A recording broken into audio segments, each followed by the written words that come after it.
சரி, நான் 75% பாஸ்கருக்கு தரதா இருக்கேன்.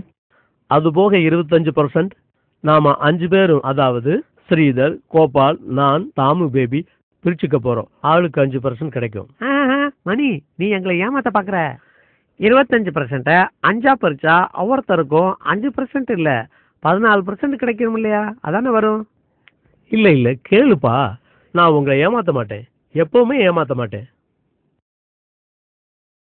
இரு நான் போட்டு காட்டுறேன்.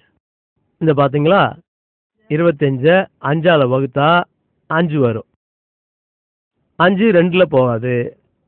5 25ல 5 தடவை வரும். புரிஞ்சதா? தப்பு மணி, நான் கணக்கெட புலி. எங்கிட்டே வா, நான் போட்டு காட்டுறேன் பாரு. 5 25 5 2ல போகுமா? போகாது.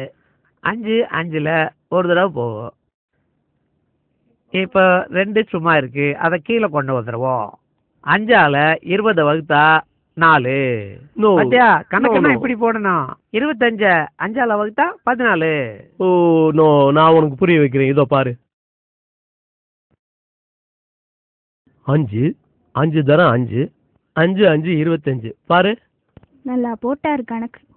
என்ன உங்களுக்கு எவன் தான் கணக்கு சொல்லி கொடுத்தானு தெரியல. கொடுங்க, இப்படி நான் போட்டு காட்டுறேன். 14 5ஆல பெருக்கினாதான் 25 வரும். 5 × 4 20. 5 1ஆல இன்ட்டு பண்ணா 5, மொத்தம் 25. அவ்வளவுதான். இல்ல இங்க பாருமா, 5 14 நான் கூட்டி காட்டுறேன் பாரு, அப்ப புரியும் உனக்கு. 14 14 14 14 14. இப்ப கூட்டி பாரு, சரியா வரும். நீ சொல்ற தப்பு, நான் சொல்றதுதான் ரைட்டு, நீயே ஒத்துக்கோ பாரு. 4 8 12 16 20 21 22 23 24 25. அது கணக்குல ஏதாவது டவுட்னா என்கிட்ட கேட்டுக்கப்பா. நல்ல வேலை ஏமாத்த தெரிஞ்சாங்க. அடச்சா.